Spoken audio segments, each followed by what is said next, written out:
In 1985, a small group of Haida citizens stood in front of logging trucks and shifted the course of history in this area of Haida Gwaii. That stand took place here at Windy Bay. And in this episode, we'll talk a little bit and walk the trail to why they have a legacy pole here and learn a little bit about the cultural resilience and environmental victory in this place.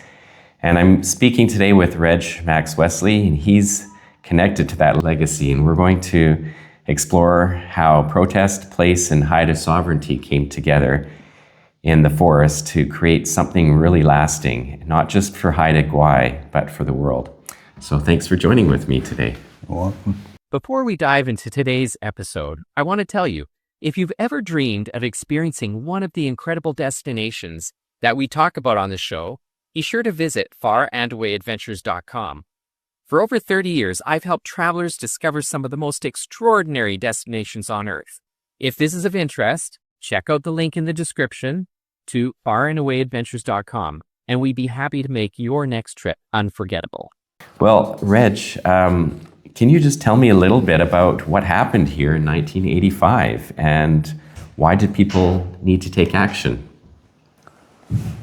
Well, back in 1985 was during the protests, so our elders were the first to be arrested to show us how they wanted it done, and they couldn't rely on anybody else but themselves to show us how it was done. So they wanted to do it with no violence, no drugs, no alcohol. The only armor we were allowed to take was honor, respect, and courage. Mm-hmm. And so they were protesting because they were logging these areas, and they were clear-cut logging, and really what had happened over the course of the 30 to 40 years before that?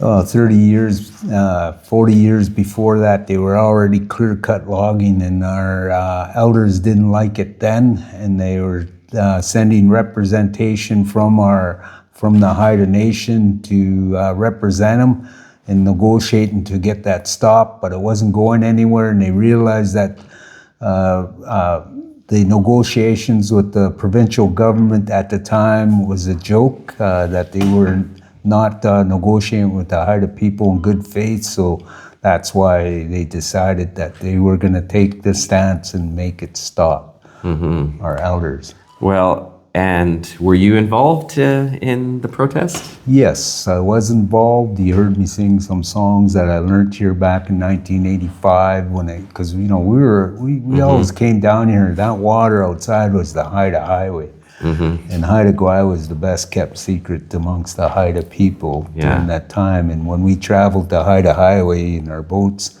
we'd always see other people from Haida Gwaii. In all of these areas that you go visit today, we've always been going to those places. Is there anything you remember about your younger years in this place? Yeah. Like for instance, the two young fellas that carved the pole. They were just young kids back in the 80s. And their father raised them to be master carvers, so they were just kids, and living as Haida children, you're very in touch with the land and what you eat, so they can run off, get their own food, cook it themselves, and those kind of things. And I'd just be watching them, and now they're master carvers. And you can see the great work that they've done here. Right. I mean, this is Windy Bay. It has such a history. But the most recent history, I guess, or some of the most recent history anyways, is when that pole was raised in 2013. What does that pole represent that's here? Well, that pole represents that the federal government is honoring the Haida people. So they're honoring the Haida people in their ways and learning our ways to understand us better. So in learning our ways, they commissioned this pole, and the four carvers that carved it was Gujao, Jolin. Jolin won the contract. He'd hired his father and his brother. The three master carvers were Gujao, Jolin, and Gwaii Shaw.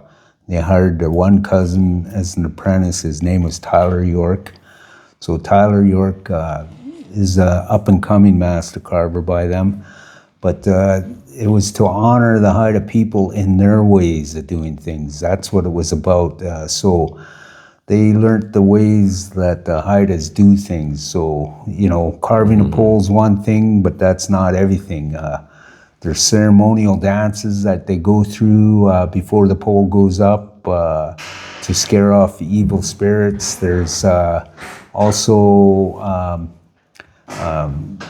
ceremonial prayers that go on and ceremonial blessings that go on.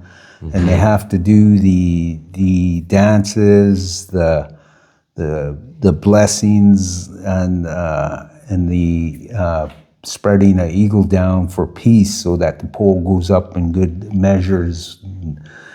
And that's always going to be done, and that's how the Haidas do it. But once the pole is up, that's one thing, and then it has to be potlatched. So every house, every pole, every piece of wood that was out in the Haida village was potlatched at one time. Wow. And they still do the potlatch. And so the government had to learn our ways of doing things, and what we do all the time, they did once. Well, and they, this was in 2013 when they had that pole raised. Yeah. It was commissioned. And it's the first pole in Gwaii Haanas that has come up in hundreds of years. So yes, it was the first pole in hundreds of years in the southern villages, right? So there's that. Well, what message do you hope people visiting Gwaii Haanas go back home feeling from their experience here? To actually understand who the Haida people are, and the more they understand their culture, the more they'll understand them as people. And we are a great nation of people. Well, I can feel the warmth of the people when I visit here, and it's very inspiring to be able to see the work that's gone into not just maintaining the culture and tradition, but also in welcoming and teaching that to other people as well. Well, it's absolutely that and so much more, because, like I look at myself like a small pebble in a big pond, because there's so many people involved to what it is today that, because we're looking at the provincial government, the federal government, the Haida Nation, and how many people were involved in that had to be told at the potlatch of the pole. So the potlatch was the final thing, and then that potlatch, they told the story, the bigger picture of everybody that was involved, and everybody on Haida Gwaii was involved at some point, in some time, in some way, and in that involvement. When they threw that potlatch, the government learned how we do things. So in that potlatch, it's to, you feed everybody, you entertain everybody with cultural dances and songs, and then after you entertain them, you gift everybody something.